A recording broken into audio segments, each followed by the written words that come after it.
people are going online for that same thing you're talking about. But how is it different? If you get what I'm saying? Yeah, well, I think people plus the internet is great. I think that, yeah, I mean.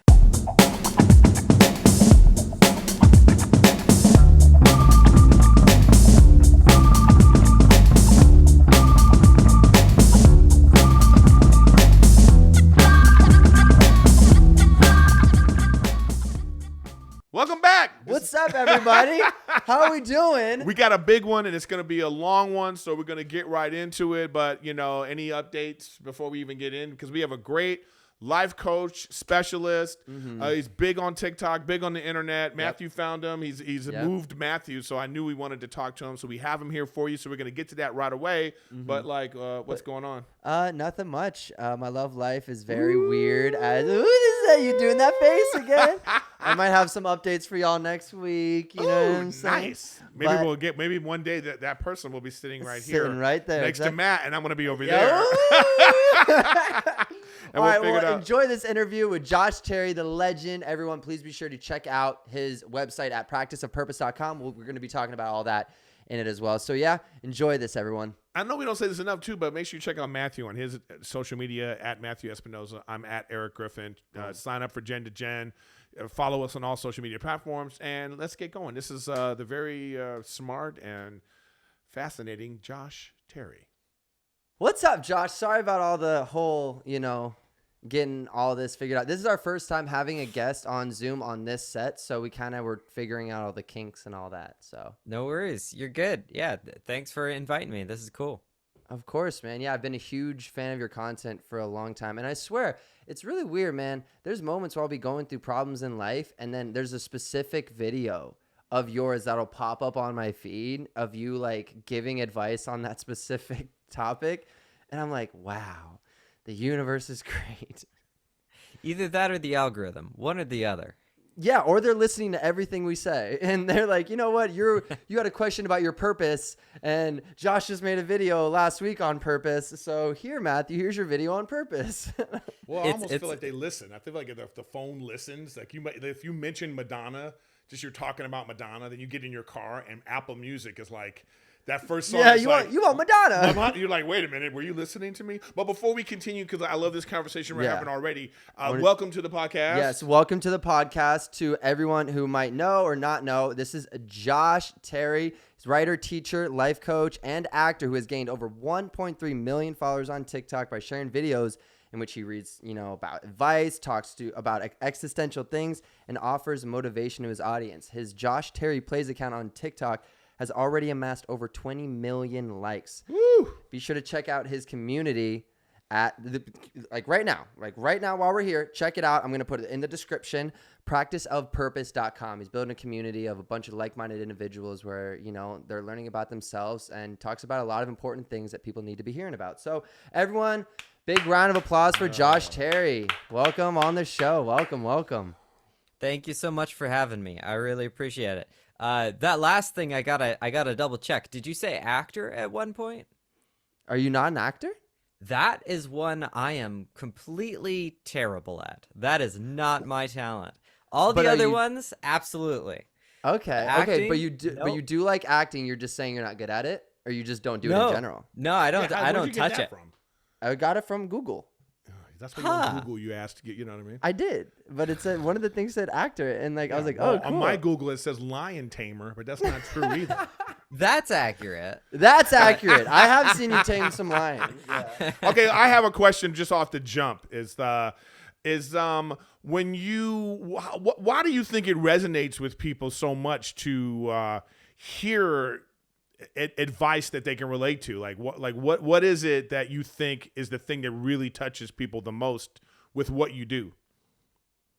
Yeah, I think it's two things. I think one, I'm a person that followed mainstream advice a lot of times and it didn't work out. So I had to learn why it wasn't working for my psychology, right? Because the reality is there's a lot of advice out there that if you just take it as is, it won't always work for you.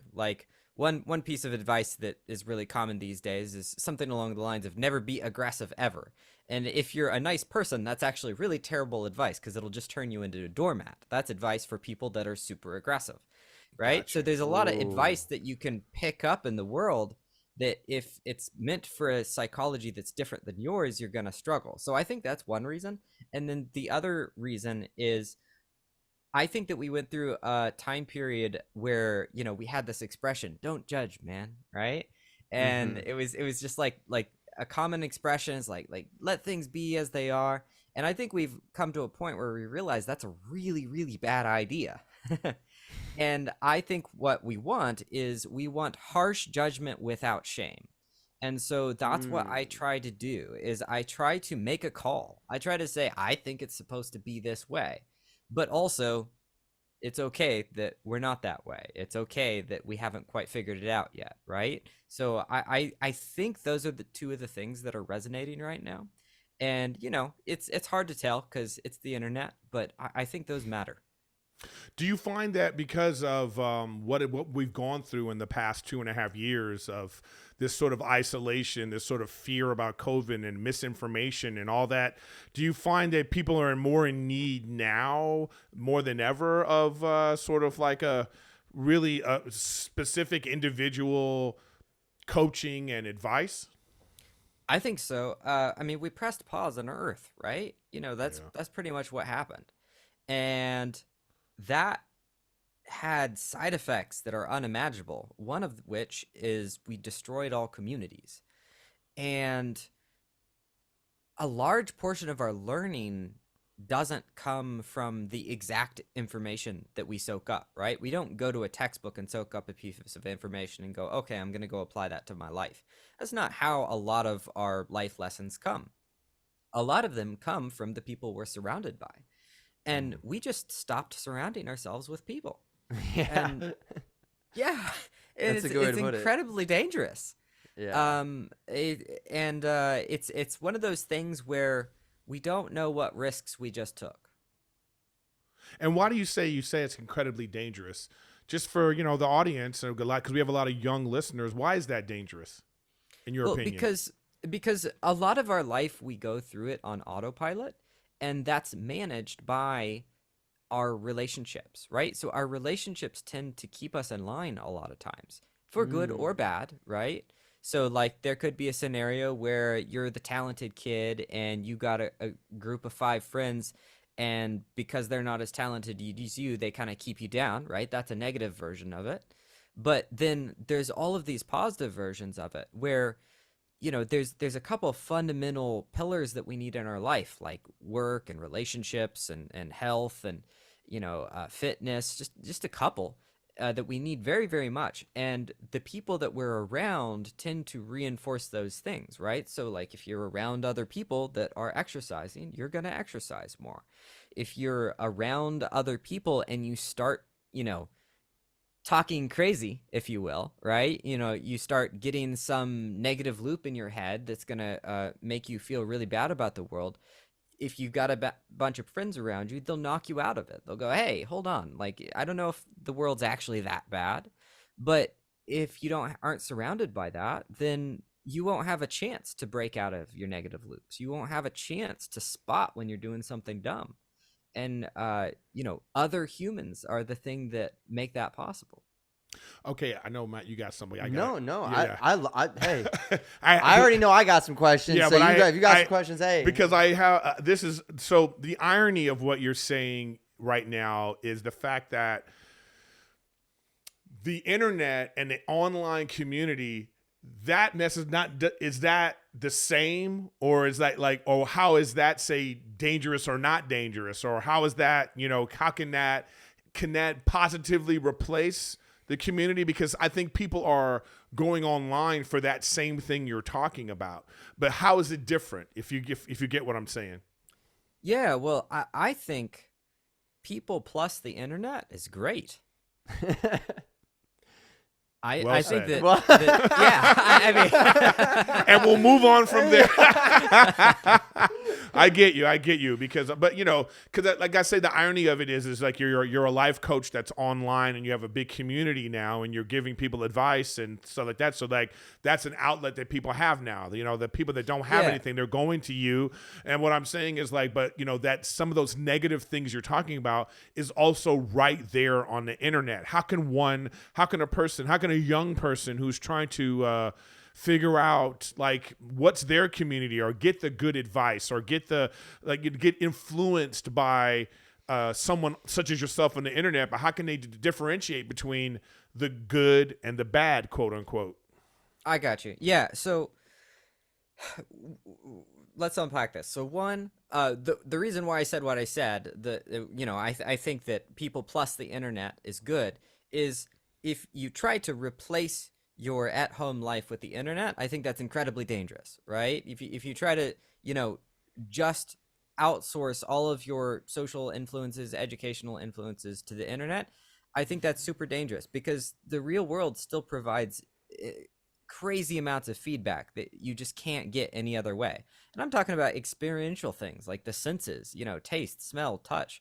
All of these things influence how we learn. So, the way that you react to somebody's body language when they're in the room with you, these things really do shift the person who you are. So it's really critical to know that matters. But on top of that, the internet does, I think, make it better. I think the internet helps, right? So people plus the internet is really valuable. And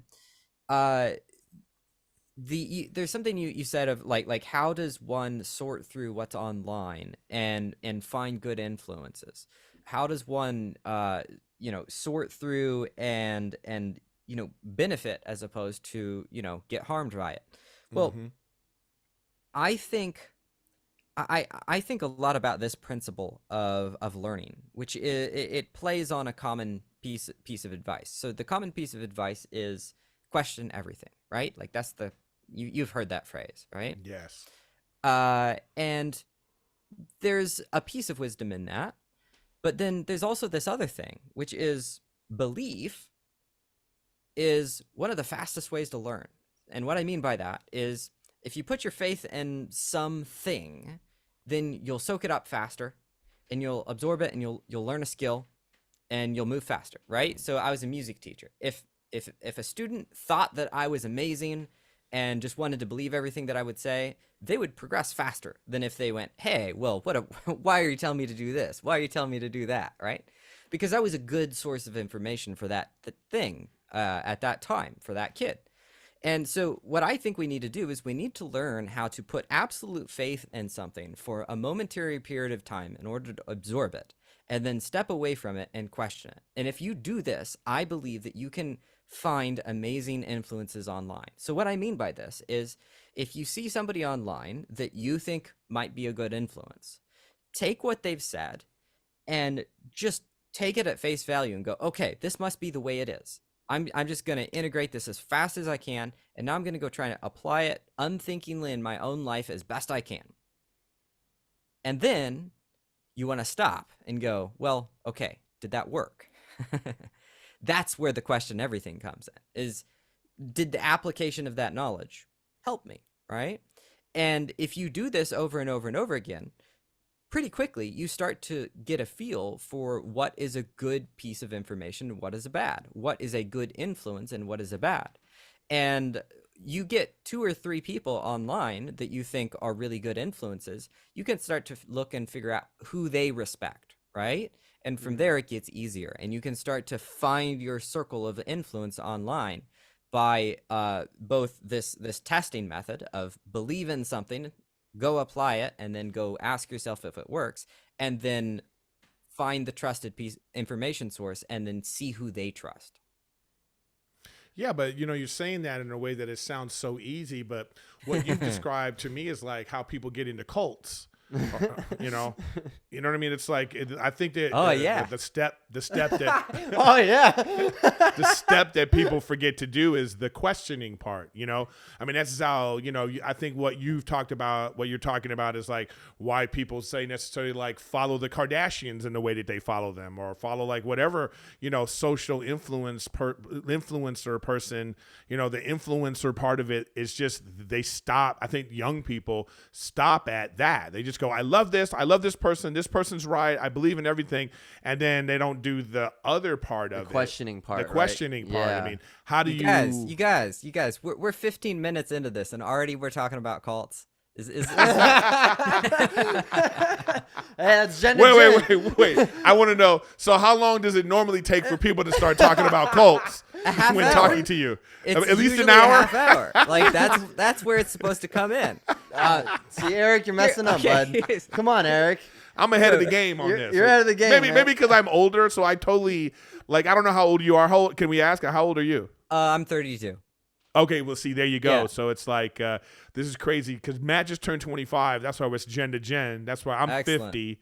So that's why we have different perspectives on things. And it's like, I grew up without the internet. I grew up with like it was newspapers and magazines and it was like What's a magazine? so it's like our influence is different. So but at the same time, though, I'm not saying that it's better because there was no way to question things in my generation. There was no way to question. So there was no way if I watch, Tom Brokaw on the news at a time, if the Channel 2 News said this is a thing that is true, I had to believe it because that was the only way to get information. So, Yes. so now I would say that the benefit of the internet, because I don't want to sound like an old crotchety old man, is that if somebody says something, I can go, okay, let me go fact check that right now. So you're saying you don't want to sound like an old crotchety man by fact checking them, or you're saying you just kind No, of I'm take saying it as like you said, I'm face saying the value? fact that you can, what makes it valuable. This information that we have right now. Like I come from an era where we had to go to the library to do a book report. Yeah. We had to have encyclopedias. We had to have like the process of researching was different from my generation. And so now you have this generation where everything is at their fingertips. So is that overwhelming? Like, so how do you hone that in? That's the next question. Okay, so all right, so this is great. I love this, and I was laughing about the cults because it really does come up. So let's talk about this because this matters. So one thing I want to point out, and this is going to matter in a second, is stuff works in cycles, right? Mm-hmm. Earlier I was talking about how there was this expression, don't judge, right? And now we're at a time where I think we need to make judgments. We need to make calls, right? So bear with me here. The dirty secret is that cults work. But they're incredibly destructive. They Okay, go there we south, go. We're getting somewhere now. right? Yeah. Have you ever watched the documentary? I think it was called Wild Country on Netflix.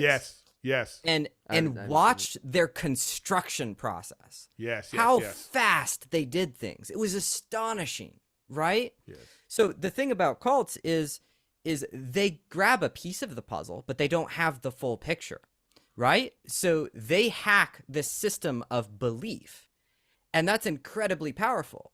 But belief without any awareness or intelligence or critical thinking is incredibly dangerous and extremely destructive, right? Okay, can I step in right here and ask you a question within this? Because I love what you're saying right now. Yeah. Because I actually 100% agree with you. It's like, so I think the problem comes in is like you have this process of a cult. The problem comes in is when they now power corrupts. It happens when we're talking about the people that are involved are now using this cult for personal gain, for profit, as opposed to for helping the society and the community at large. I mean, so it starts like that with that idea, but then it turns into Nexium. You know what I mean? What's Nexium? You have to watch that documentary. It's one of the worst. It might arguably be the worst cult in American history. Other than like except for the end result, like Jim Jones and those kind of things. But like next scene was pretty bad. But when you hear how people got into it in this process of like self-help and getting better and improving your community and not not letting things get to you and getting the best out of you.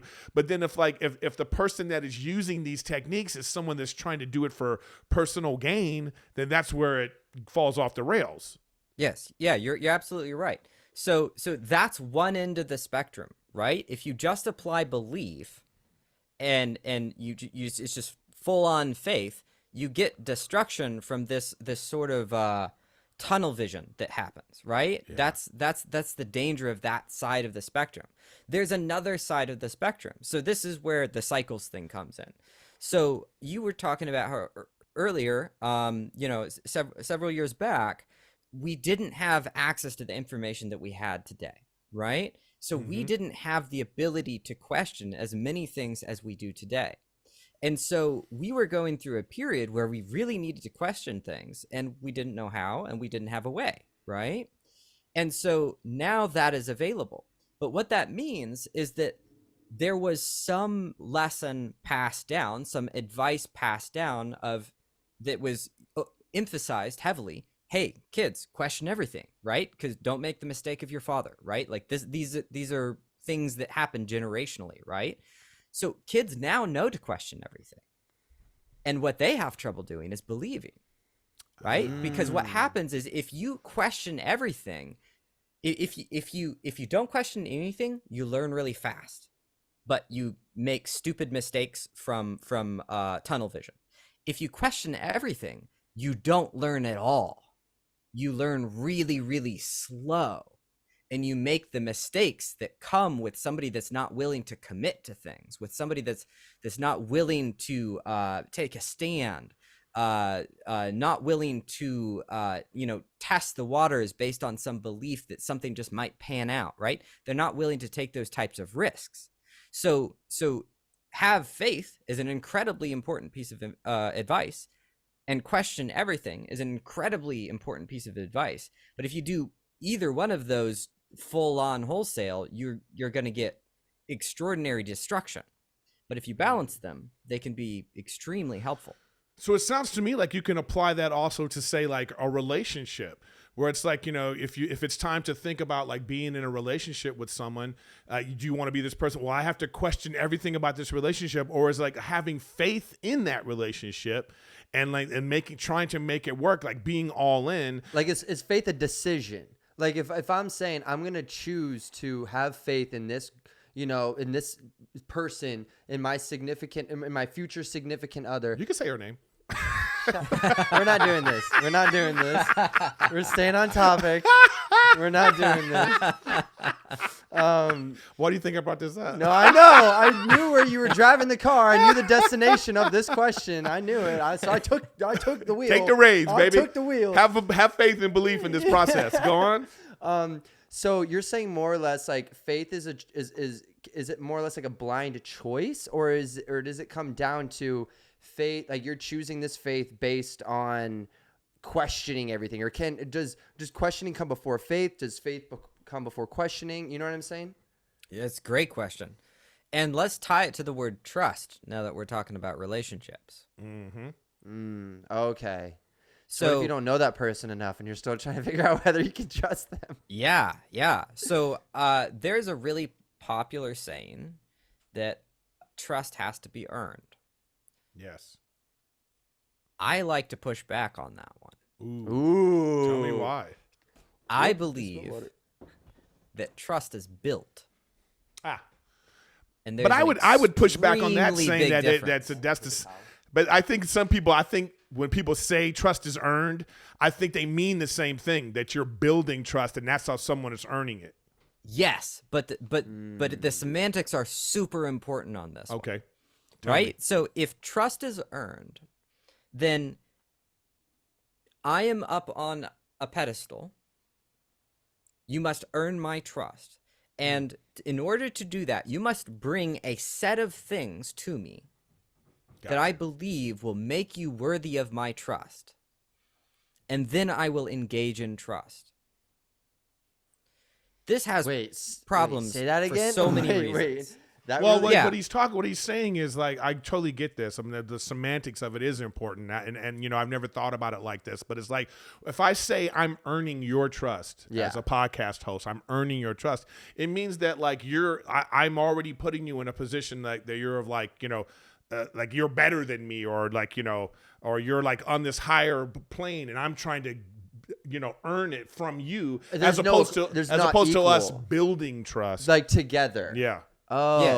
okay. Yeah, it's there's like already there's already a different power dynamic when someone is trying to earn trust, you're saying, from someone else, because automatically.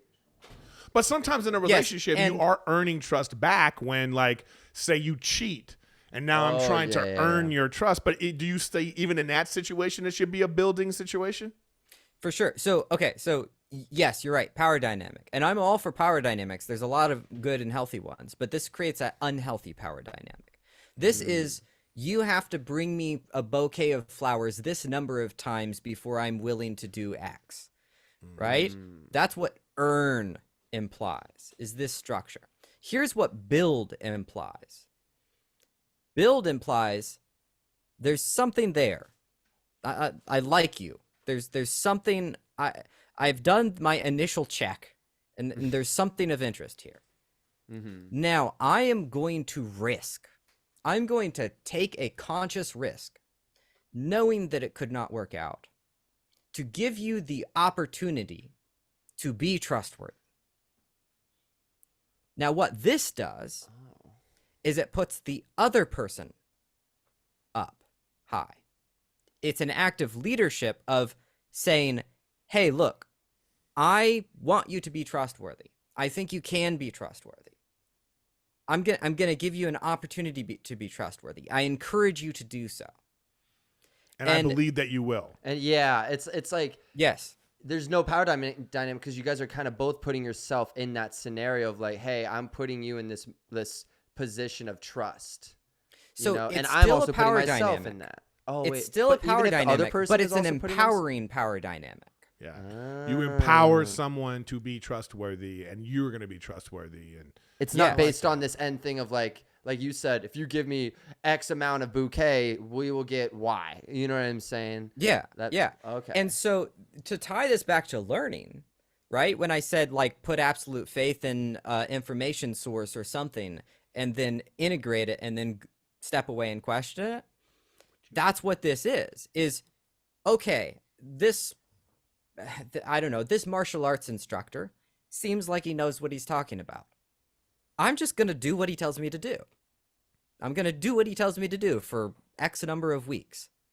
And then at the end of those X number of weeks, I'm going to look at and see if I've improved. So temporary absolute faith, and then temporary step away to question. And you run in cycles like this, and you can learn. It creates a feedback loop. It's almost like the scientific method, right? Scientific method, make an assumption, test it, check it, right? You like, I think something. Okay, let me try something. You know, I'm going to try something under the premise that this is true, right? That's how you do it in the scientific method is I am going to act as if this theory is true and see what happens. And then when you step away, then you can question it, and that's when you question everything. And you can do this within the relationships as well, where you make a pact with somebody, and you say, all right, I like you. For other person's like, I like you too. Cool. Okay, we've got that covered. So I'm going to act as though you are trustworthy on these points. I think you can be trustworthy on these points. I'm going to put faith in you this way. Now, imagine if somebody did that to you. Like, how would you feel? You'd probably feel kind of like you want to stick your chest out in the air a little bit. Yeah. Like, yeah. Because now they're, like you said, you're putting that on you, or they're putting that on you now. Yeah. And what that does is it makes them more capable. And when you say, all right, you're going to have to earn this, it makes you shrink. It makes you go, well, maybe I can't.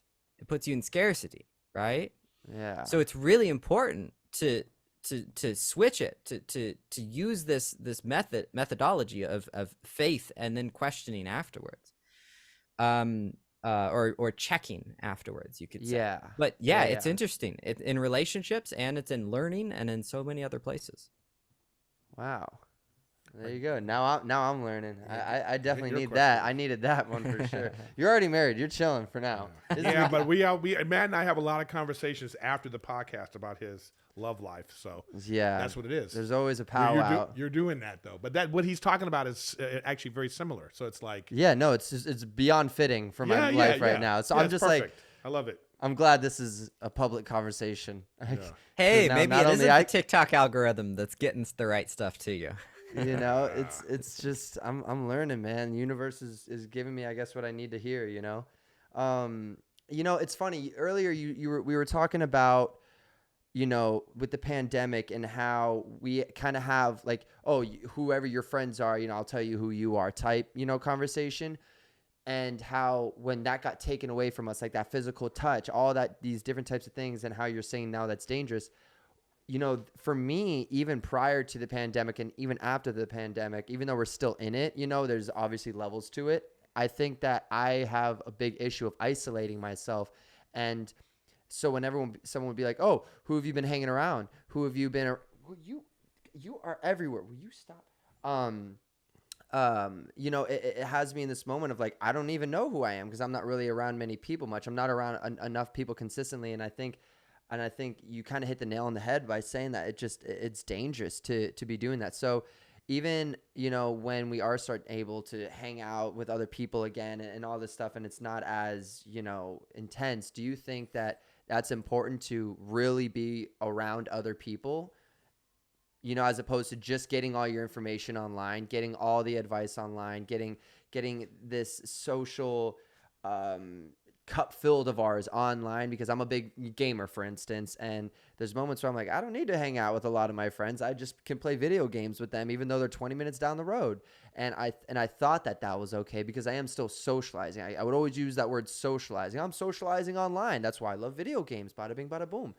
But with what you were saying, kind of wakes me up to the simple idea that like that's not socializing, and it's not because it still doesn't hit those boxes of that human to human connection, and I think that plays a role into why. Yeah, so how important is the human connection? Yeah, I guess that's it. Thank you, Eric. Okay. Appreciate you. Forgive him, he's 25. I'm trying to. I don't know. Look, the internet is amazing, and you should use it. Mhm. Also, if you socialize online, you'll never find yourself on your back on the floor at 2 a.m. in the morning talking about the meaning of life with your buddy. Yeah, that's a good way to put it. Right? There's not only gonna a certain happen. level of depth that can come with social media, is what you're saying. And I'm not saying you don't have deep conversations on the internet. You do. But like we still have physical bodies. And those, what we experience in that body, it matters, right? Like I go to a friend's house once a week, and he's introducing me to Elden Ring. I'm not much of a gamer, but oh my god, that thing is quite a world. And we've been playing it once a week, but then afterwards, we go out on the front porch, and he smokes a cigarette, and we just chat about life, right? And because it's in person, it's different, and you get different experiences, and you say different things, and you notice body language, and you learn. I was just going to ask you, like, how important is nonverbal body communication? Yeah. Like my therapist, it's funny that my therapist talks about this. Like I do a lot of Zoom, and he very much said it's important to come in because even for the therapist, they need to see, oh, you're physically uncomfortable about what you're talking about right now, or you're, how your posture is, and like, how I'm a comic. So when I look out at the crowd, I'm very much into people's body language. I can look at someone and be like, that person's not into the show, or something's going on with this person, and you become sort of like an empath in that way when you're around people like that. So how important is that in communication? Oh, not very. It's only like 90%. No, that's You know, small. That's it small. matters so much. Like you're the experienced one in the room. How many times have you intellectually told your wife that you would like to make love, and that's worked out well? Yeah. Intellectual? Does that mean like You know, been verbally? like, yeah, just like I'm going to logically say, I Yeah. believe that I believe that it would be excellent for us to make love this evening. You know, Yeah. like some like mathematical conclusion. It's like, that ain't gonna work, right? Well, he is That's literal Larry. He is, you know. it don't Whatever, matter. piece of shit. It don't matter. The probably the reason why he's literal Larry is because he can physically own the literalness, right? Yeah. Like that probably because he embraces it, right? Mm-hmm.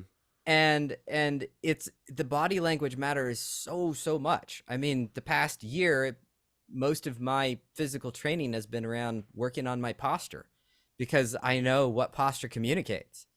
And like just that one thing, it's worth a couple years.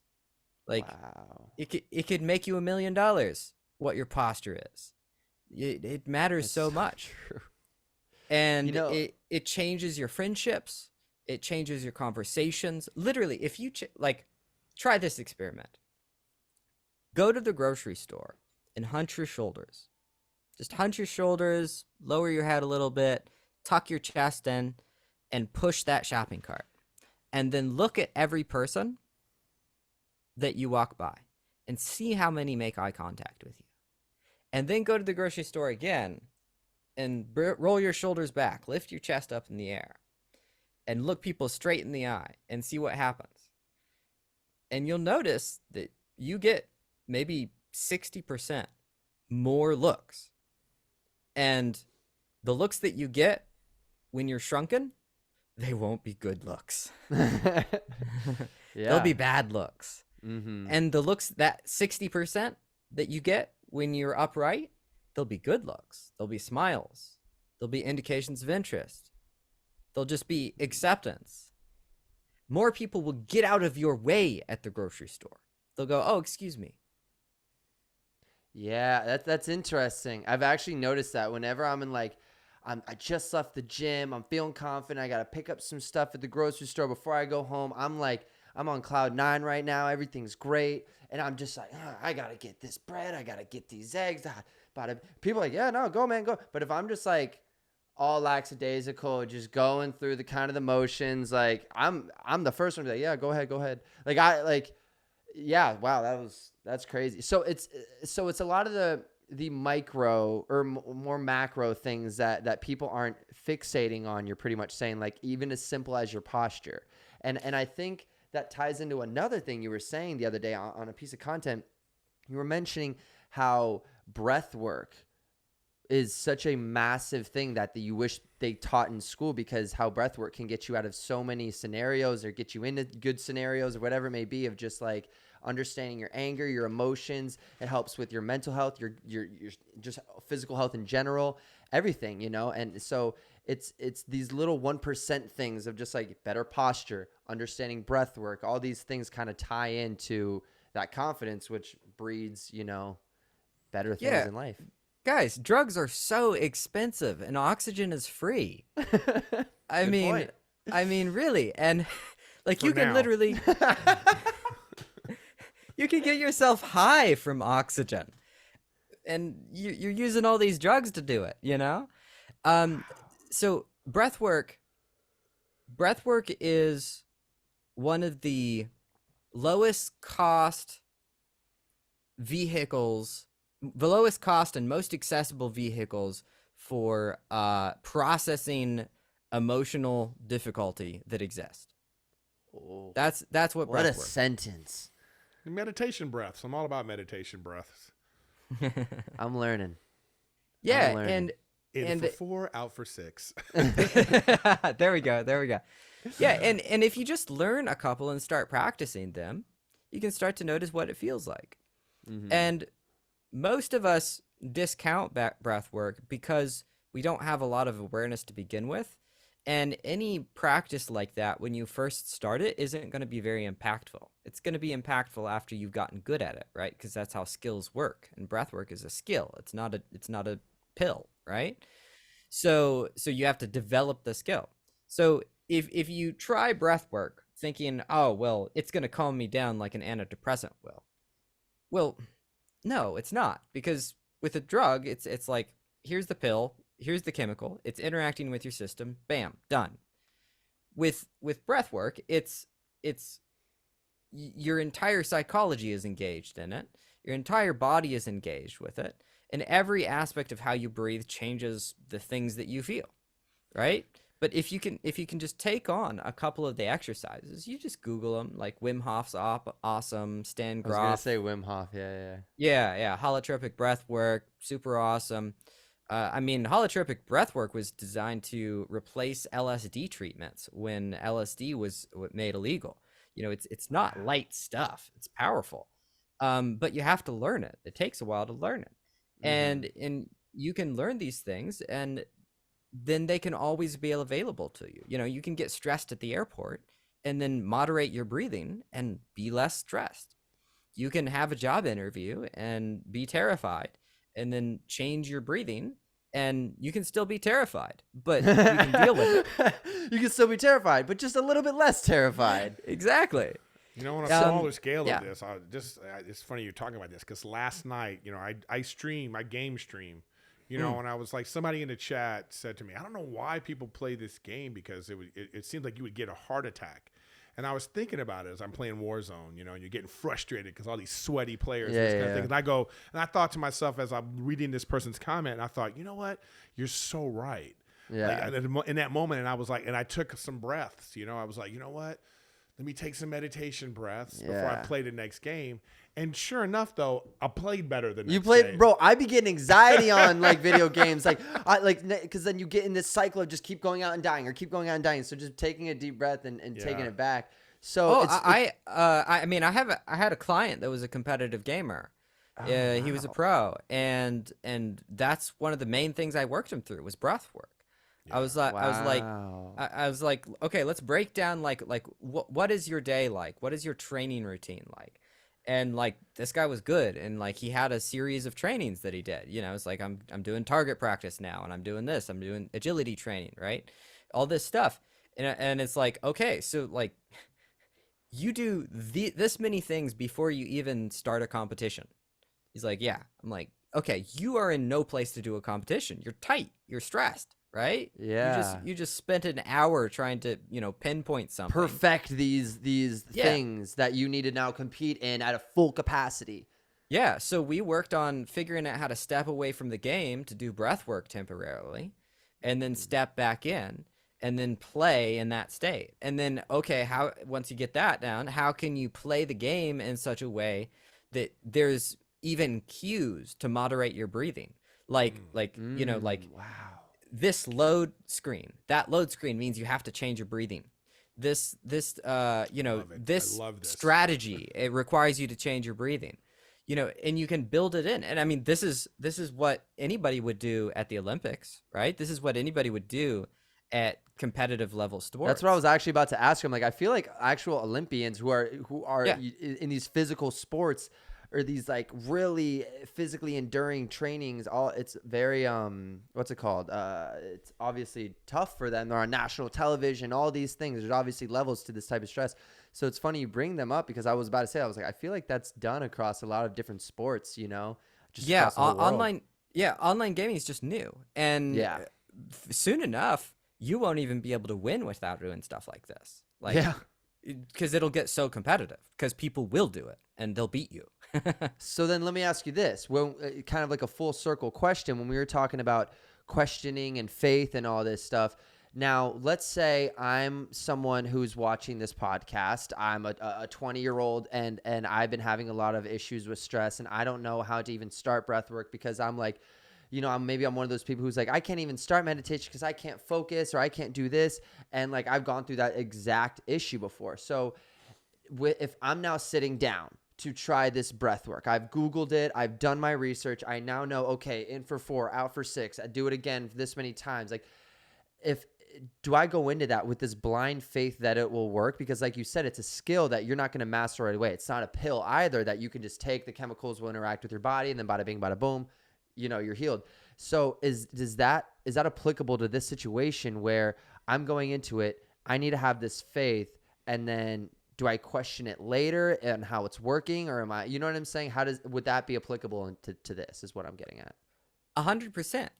If I like this theory, which is if you have something that is low risk with a high possible return, you should take as many of those risks as possible. And, breath work is pretty low risk. I mean, don't do it in your car. True. Yeah. Don't do it while swimming. Yeah. But beyond that, Yeah. it's pretty low risk, which means if there's any chance that it works, you should absolutely give it the hardest shot you can. Mhm. And you can start with video tutorials, stuff like that, and just see where it takes you. It's an exploratory process, and you have to learn to explore. Mhm. Well, listen, man, we don't want to take up too much more of your time because I feel like Yeah. we could talk for another 3 hours, and and it's Yeah, like we didn't even get into a lot of the questions I had for you. So yeah, it's fine. It's better to have an organic conversation. I know, like that's we why did. I was just sitting back a lot of times, So, just like yeah. taking it all in. You So know? tell us where we can find you, so people can. We're gonna have all the stuff in the description, but I just from your own mouth. Yeah, so across social media, I'm Josh Terry Plays. And then the main focus right now is you can go to my website, practiceofpurpose.com. And there we're focusing in on the fundamentals of forward motion, which is the same principles that are in learning theory as the same that are in cognitive behavioral therapy, as the same that are in self-development. It's all about learning how to take a small step forward and learning how to do that in an effective manner that makes you better and sets you on a positive trajectory. And that's what I focus on. And yeah, you can find me there. You can there's a membership, or you can work with me in groups, one-on-one coaching, got it all. I'd love to have you. Well, Awesome. man, this has been Cool. great. Give me a lot to think about. Yeah, And same you know here. what I mean? And also, we'd love to have you back, whenever you get some time, because like I said, I think that this is very beneficial to not only the people who are watching, but to Erik and I as well, because it's people can relate, whether it's my age or Erik's age or your age. We're all three different generations, 20s, 30s, 50s, and I think that can play a big role in a lot of different people's lives. So before you go, I do have one main question that I wanted to ask you, that I struggle with a lot. And I remember seeing one of your videos, and I think this was one of the first videos I actually saw of yours, which really got me, wanting to check out more of your content, and it's on procrastination, because that could even tie into someone being like, hey, I know I want to better myself. I know I should also even go on practiceofpurpose.com to check this out, but I'm procrastinating in this, or I'm procrastinating to want to learn, to want to grow, to want to progress forward in my life. So what would you say for people who have issues with procrastinating, even though they understand they're doing, like, being aware of their procrastination, but they're still making that choice to procrastinate? Yeah, I think some of the main reasons why we procrastinate are, one, we don't see it in the right context. The task, we don't see it in the right context. Two, we don't know how to do it, and we're lying to ourselves. Or three, it just looks too hard, right? Which is actually the first one. So the first one is the main one, is seeing it out of context. So it's really common for somebody to say something like, oh, I should just go talk to that girl. Okay, let's break that sentence down. It has the word just in it, which implies that the most terrifying thing that this guy can do is just talk to this girl. walk up to the ultimate feminine judgment, the thing that, is all of his self-worth is wrapped up in. He should just go do that. That's so funny. It can be broken down into one word. I should just go talk to her. Yeah, like. Yeah, Wow. it belittles the task, right? Mm.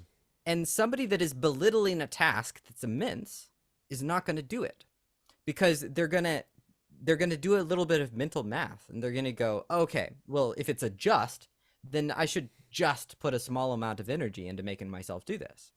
When in reality, maybe that's an incredibly difficult thing for them because they're feeling shy, or the girl's particularly cute, right? So they feel an excess of terror, right? So they feel an excess of terror and a whatever the opposite of excess is, a deficiency of motivation, right? So these are mismatched. So they have to do one of two things. One, they either have to see it for what it is, as a difficult thing, and up the level of motivation to say, okay, I'm going to do this really hard thing, and I'm not going to just go do it. I'm going to go do it.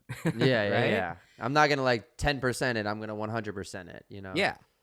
Or they need to see the task in context, understand how hard it is, all of that part's the same, and break it down into a smaller thing where it's like, I'm going to walk by her and make eye contact. You know, that's a smaller piece, right? Taking a smaller bite out of the burger. Exactly. Either one of those gets you places. And this is Mhm. the same thing with your college essay, right? Is you're like, man, I really need to do this essay and I just need to get it done. Right? Yeah. I just need to get it done. I just need to get it done. That word "just" is Yeah. reappearing again. Yeah, it's only like, you know, a 12-page research paper and it's 3/4 of your grade. Like, that's all, you know, like That's it. That's just Is that all? Is that Yeah. all? Yeah, you just need to get it done. Mhm. So you either need to realize, oh my God, that's 3/4 of my grade. It's a really big deal. I'm going to have to work really hard on it. So I'm going to, you know, just bust my butt and get it done. Mhm. Or you need to look at it and go, oh, this is really hard, which means I need to give myself a realistic task here. Okay, Yeah. can I write the first sentence? Right? And I think it's a balance of these two styles of motivation. And you'll see these in different places. The small steps that I'm talking about, that's cognitive that's cognitive behavioral therapy. The putting a ton of energy into it and pushing yourself really hard, that's motivational speeches and self-development, right? That's the secret. Just believe, right? They both work. They're both important. But you need to understand the techniques. You need to understand that they are techniques and where and when to apply them. So if you're struggling with procrastination, you need to ask yourself, like, what is the thing that's actually slowing me down? And one of the biggest ones is just seeing it out of context. Mhm. Yeah, just taking it for what, like, just taking a step back and kind of reverse engineering it, as opposed to thinking about how hard the tasks are and all these things. Just kind of seeing it from a different perspective, almost. Yeah. I when I was younger, I really struggled with debt because I wanted to be a rock star who could pay off the whole thing with one check. Yeah. I just wanted to pay it off. Just pay it off. Yeah. And wait until my big break, Yeah. right? But then eventually I learned, you know, oh, I have to take small steps. Yeah. And I took those small steps and I got debt free. And There you go. like it takes understanding how you need to break down a task for the task at hand. Yeah, when you break it down into smaller steps, instead of looking at this huge burger, you're kind of like cutting up into little pieces. Like, okay, I can take off this little piece at a time, and this next bite might be a little bit bigger, so I'm aware that it's going to be a little bit bigger, but you're kind of like breaking it down, for lack of better terms. Well, I mean, also Yes. just like understanding exactly what this task entails. Yeah. You know? Yeah, it's kind of Yes. like if someone says, you know, how do I be a big social influencer? Yeah. It can't just be, well, just post. Just post. Oh, I hate that. You just gotta throw everything out there. Just post. Don't try to make content. Just be the content. And I'm like, what is people like? If they're well versed in social media stuff, they might understand kind of what that would mean. But someone who's never posted before is like, so I take videos of me making cereal in the morning. What do you mean? Just be the content. Well, I think also sometimes people just don't understand like the all that it takes to do something. You know, it's like people ask me like, "Hey, how do you become a stand-up comedian?" And so once I hear that question, I don't even want to answer it. You know, 'cause it's just like because you don't want competition. I know. No, I'm kidding. Yeah, no, just post. Just post will teach you to just post. Yeah. And that's a Anything. really important lesson if you need to Yeah. learn that lesson. But it won't make you into, you know, the big social media influencer or whatever the thing that you were doing. So yeah, it's seen in context. Maybe this would be an interesting thing to close it on would be one of my favorite job offers I've ever seen. So this was a couple hundred years ago. I wasn't applying. Somebody posted in something like the London Times or like one of the classic old London newspapers. Something along the lines of this. Need brave, strong souls for perilous journey. This guy he wanted to go to, I believe, the North Pole for the first time. I think he wanted to be the first person in the North Pole. Need brave souls for perilous journey. Journey will include cold, hunger, starvation, possibly loss of limb. Oh my god. There will be much suffering, but great glory awaits to those who return. Apply here. Apply here. That simple. Jeez. He had more applicants than he knew what to do with. Yeah. Wow. Because What? People That's are- crazy. people are willing to take on a task when they know what it is. Yeah. As opposed to him being like, it's a fun journey. Nothing's going to be. People are like, all right, what's the catch-22? Like there has to be some form of, how do you say, like difficulty to this. Well, that's Yes. why it's important to put on your online profile. You know, I am high maintenance. Yeah. I like that. I will spend all your money. So people know what they're getting I into. need all your attention. At all times. So there was a lot of he had more applicants than what he knew what to do with. Yes. And just the conclusion from that is if you know what's in front of you, it's highly likely that you can handle it. Or at least that you can create a scenario where you could. Where right? you could, yeah. You know, Or at you least can break or the at least task if down, anything, for At example. least if anything, you think you can. Yeah, Because- which is Yes. faith still in itself. Well, but also I think what I'm hearing from this is if I'm telling you here's the 10 things that could happen and what you're going to have to do this, now I can hear all that and be like, oh, I think I can do that because now I know what it entails, as opposed to just being like, you know, hey, we're going to go to the North Pole, you know, and you'd be like, okay, well, what is that? What? Because you're going to naturally ask, well, how are we going to get to the North Pole? Is it dangerous? Do we have food? Is there Yeah, water? right. What's the sleep schedule looking like? Where Yeah. are we sleeping? Yeah, but if you already have all these answers given Yes. to you. People don't mind suffering. They mind suffering that they are not sure whether or not it shouldn't be there.